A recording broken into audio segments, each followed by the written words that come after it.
Hello, this is part 3 of chapter Decolonization and After of the book The World After 1945. Please make sure to watch part 1 and part 2 of this chapter before watching this video. Now the topic is 1.5 Post Decolonization Phase. यानी कि अभी तक हमने समझा कि जो countries हैं वो डीकोलोनाइज हो चुकी हैं, जैसे अल्जीरिया का या इंडोनेशिया का हमने एग्जाम्पल देखा। यानी कि जो कॉलोनीज़ थी अब वो they are no longer colonies but they have become the states, independent states। लेकिन अब भी जो कॉलोनियल पावर्स थी उनका क्या इंटरफेरेंस रहा वो सब हम इस वाले टॉपिक में पढ़ेंगे पोस्ट डीकोलोनाइजेशन फेज में। हमें बता रखा है इस टॉपिक में कि जो डीकोलोनाइजेशन का इम्पैक्ट है वो मल्टी फेस है, मतलब उसके बहुत अलग अलग फेसेस हैं जिसको हम कैसे समझ सकते हैं, जिसको समझा जा सकता है सिर्फ एनालाइज करने के बाद। किसको एनालाइज करने के बाद? डीकोलोनाइजेशन की प्रोसेस को एनालाइज करने के बाद। जो कॉलोनियल लेगेसी थी, लेगेसी मतलब होता है कि एक के बाद एक जो उसके पास पावर है अभी तक, जो उसकी लेगेसी है, it remained in farmer colonies. यानी कि जो कॉलोनियल पावर्स थी उनकी लेगेसी अभी भी उनकी फॉर्मर कॉलोनीज में रह रखी है, बेशक से they are independent states. Most of the independent states अभी भी उन्होंने क्या कर रखा है, इनहेरिट किया है किसको? कॉलोनियल एडमिनिस्ट्रेशन को। और जो उनका कॉन्सेप्ट था नेशन स्टेट का उसको इनहेरिट किया है किससे? अपनी कॉलोनियल एम्पायर से। यानी जो जिसको वो जिसके सब्जेक्ट थे, यानी जिसकी कॉलोनीज बनी हुई थी, जैसे ब्रिटिशर्स की, डच की, उन्हीं से उन्होंने उनका कॉलोनियल एडमिनिस्ट्रेशन को इनहेरिट कर दिया है अपने इंडिपेंडेंट स्टेट के अंदर भी। और क्या बता रखा है कि स्कॉलर्स ने इस अप्रोच को समझने के लिए, इस थ्योरेटिकल अप्रोच को समझने के लिए दो बता रखे हैं हमें, दो फेजेस, पोस्ट कॉलोनियलिज्म और neo colonialism. Now comes 1.5.1 post colonialism. यानी कि कॉलोनियलिज्म खत्म हो गया है, यानी अब डीकोलोनाइज हो चुकी है कंट्रीज, लेकिन अब भी उनके अंदर रोल है उन्हीं की कॉलोनियल एम्पायर्स का। पोस्ट कॉलोनियलिज्म बता रखा है हमें कि बेशक से उनका जो कॉलोनियल एम्पायर्स था अब उनके सब्जेक्ट नहीं रही वो कॉलोनीज, लेकिन अभी भी एक प्रोसेस है जो अभी भी वेट में है, अभी जो रेस्ट कर रहा है वो है डीकोलोनाइजेशन ऑफ माइंड्स। यानी उनके वो रियलिटी में तो डीकोलोनाइज्ड हो चुकी, लेकिन उनके माइंड क्या है? उनके माइंड में अब भी ये है कि वो गुलाम है किनके? उन एम्पायर्स के ही। जब भी हम अंडरस्टैंड करते किसी के भी स्ट्रगल को इंडिपेंडेंस के, तो हमें उसके बारे में कुछ थोड़ा ही बता रखा होता है। यानी कि हमें उनका जो एक्सप्लॉइटेशन हुआ उन कॉलोनीज़ का, उसके बारे में हमें ज़्यादा नहीं पता चल पाता। क्या ट्रू था, क्या फॉल्स था, या जो उसकी एग्जैक्ट पिक्चर है, कंप्लीट पिक्चर है regarding the ways of exploitation, वो हमें नहीं बताई जाती। यहाँ एक आदमी का नाम बता रखा है, फ्रांस फैनॉन। ये एक आदमी थे, he was the first one जिसने 2 टाइप्स ऑफ डीकोलोनाइजेशन के बारे में बताया।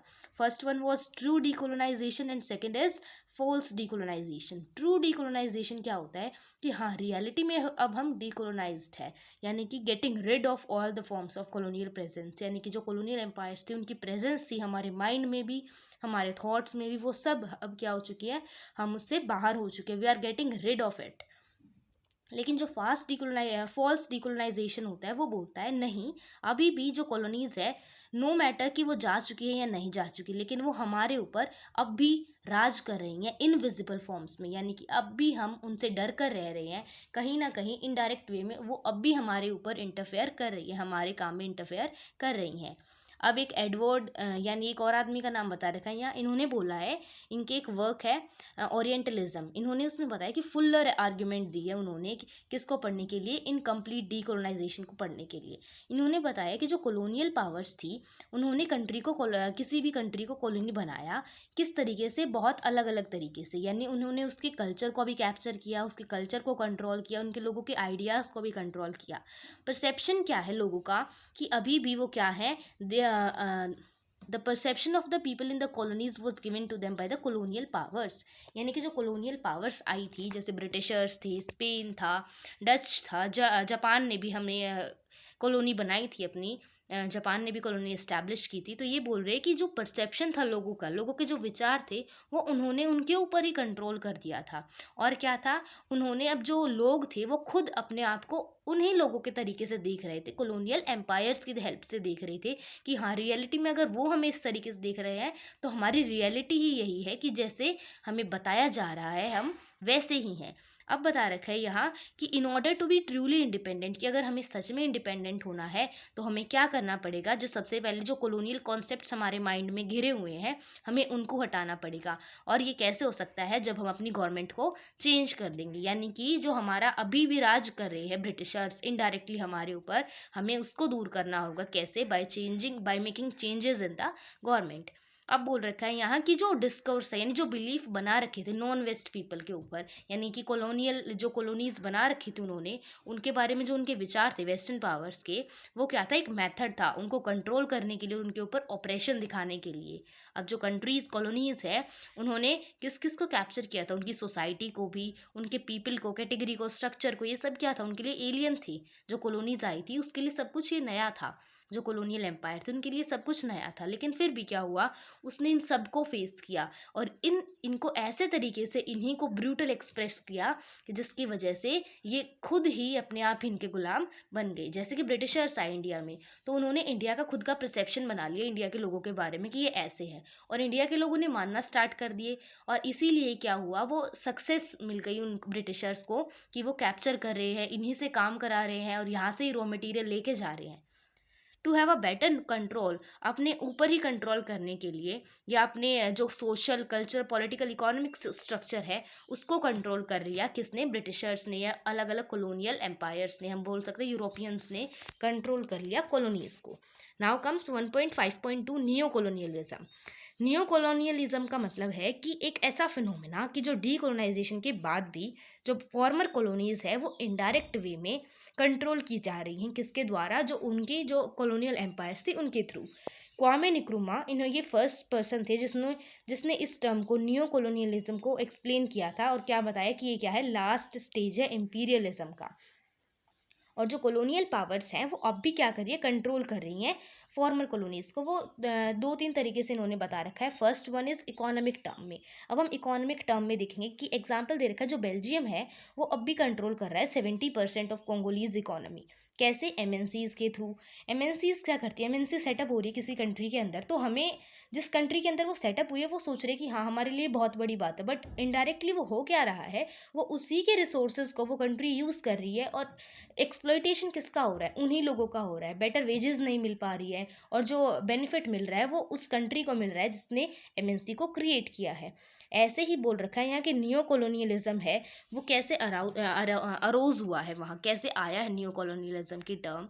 और एक क्रिटिक है जिसने एक थ्योरी दी है, डिपेंडेंसी थ्योरी। इसको क्रिटिक माना गया मॉडर्न इकोनॉमी में। अगर हम देखें तो वर्ल्ड इकोनॉमी में देखें, इसने क्या किया, जो मार्क्सिस्ट का हिस्टोरिकल पर्सपेक्टिव था उसके अकॉर्डिंग क्या किया है, डिफाइन किया है कि रियलिटी में जो डिपेंडेंसी थ्योरी है वो है क्या। डिपेंडेंसी थ्योरी बेसिकली क्या है कि जो पेरीफेरी में जो कंट्रीज़ है, पेरीफेरी मतलब जो पुअर कंट्रीज़ है, उसको अब भी रूल किया जा रहा है बीच में जो सेंटर में जो इम्पॉर्टेंट लीडिंग जो कंट्रीज़ है उनके द्वारा।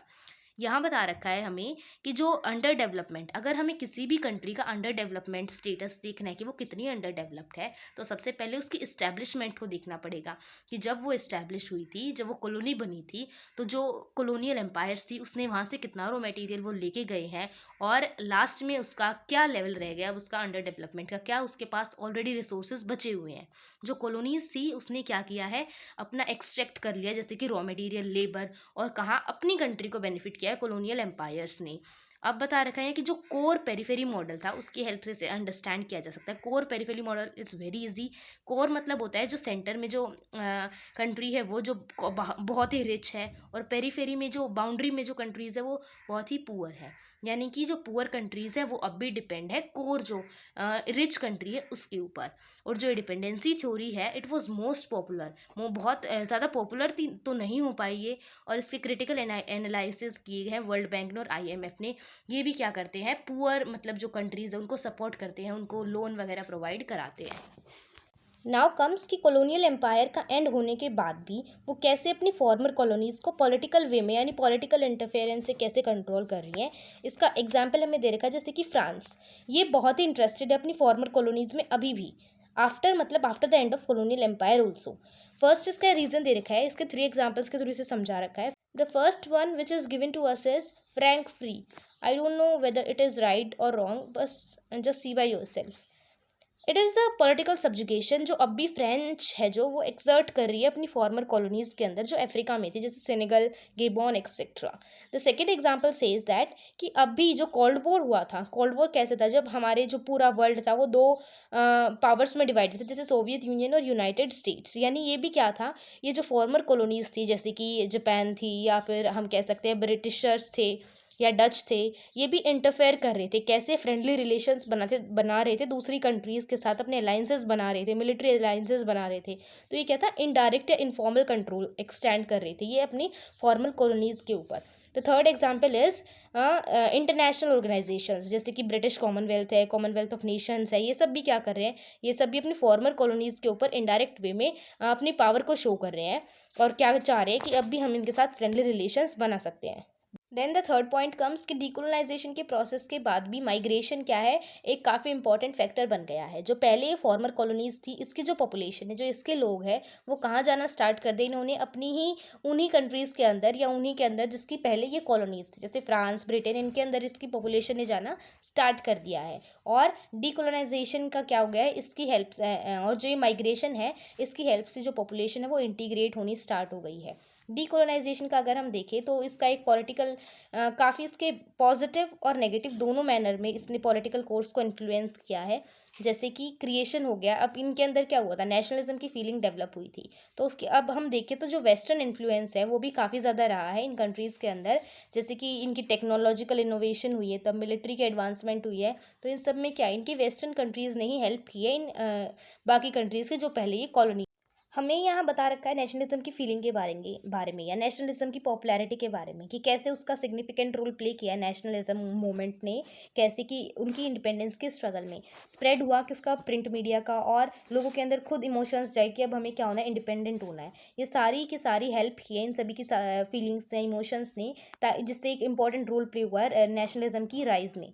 और यहाँ हमें बता रखा है कि जैसे कि लिबरल वैल्यूज़ थी, जैसे कि लिबर्टी, इक्वालिटी, फ्रेटर्निटी थी, ये सारी की सारी जो ये ब्रिटिश या डच या फ्रेंच कॉलोनियल रूलर्स थे, ये इन सबको भूल गए थे। और लेकिन तब खुद नेशनलिज्म की फीलिंग इन कॉलोनीज़ ने डिमांड की, तो बाद में क्या हुआ, इन्होंने इसको इंडिपेंडेंट डिक्लेयर करना पड़ा। और हमें यहाँ बता रखा है कि बेशक से डिकोलोनाइजेशन हो चुका है या एंड हो गया है कॉलोनियल एम्पायर का, कॉलोनियल पावर्स का, लेकिन अब क्या हो गया, 1990s में ग्लोबलाइजेशन स्टार्ट हो गया है, जिसकी वजह से भी क्या हो गया है, ये जो सारी की सारी कंट्रीज़ थी, ये जो अपने आप को इनके खुद के अंदर डाइवर्सिटी थी, ये अब क्या हो गई है, अपने आप को एक ग्लोबल कम्युनिटी की सेंस लेने लग गई हैं, एक इंटरनेशनल लेवल पर। यानी कि अभी भी कोई है ही नहीं जो प्रोटेक्ट कर सकते, यानी अभी ग्लोबलाइजेशन के लेवल में आ गई है और एक दूसरे के साथ इन्होंने क्या कर दिया है, ट्रेड करना स्टार्ट कर दिया है। कंप्लीट इंडिपेंडेंस अभी नहीं हो पाया है इन कंट्रीज़ का, क्यों, क्योंकि अभी भी ये अंडर डेवलप्ड है और still they are in the control of all those countries which are richer than them.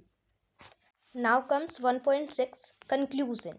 Decolonisation एक ऐसा सिग्निफिकेंट प्रोसेस है जिसने पूरी हिस्ट्री को चेंज कर दिया है, to change the course of history and economics plus culture. हमें बता रखा है कि सिंपल वर्ड्स में डीकोलोनाइजेशन का मीनिंग क्या होता है, it is just a political process जहाँ जो कोलोनाइज्ड यूनिट्स थी वे अपने आप को डिक्लेयर कर देती है एज सेल्फ गवर्निंग यूनिट्स। लेकिन जो एक्चुअल इवेंट था कि कैसे इन्होंने डिक्लेयर किया, it is not as simple as it appears in the definition only, and a more understanding build करिए हमारे अंदर किसकी हेल्प से, एग्जाम्पल की हेल्प से, अल्जीरिया और इंडोनेशिया के, कि जो स्ट्रगल था for the independence, it is not as simple as it is given in explanation only.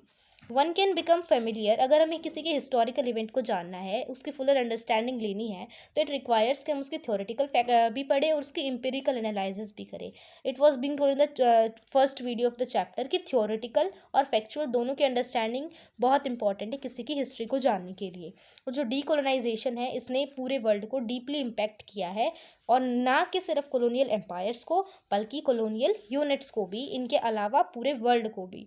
और हमें यहाँ बता रखा है कि प्रीवर्स फॉर्म्स ऑफ कॉलोनाइजेशन है वो अभी भी क्या है, अभी जो पहले डीकोलोनाइज्ड कंट्रीज बाद में बनी थी, इनके ऊपर स्टिल रूल रहा था किसका, कॉलोनियल एम्पायर्स का, इधर इन डायरेक्ट वे और इन इनडायरेक्ट वे, लेकिन still they are working upon it and gradually and slowly they will become independent.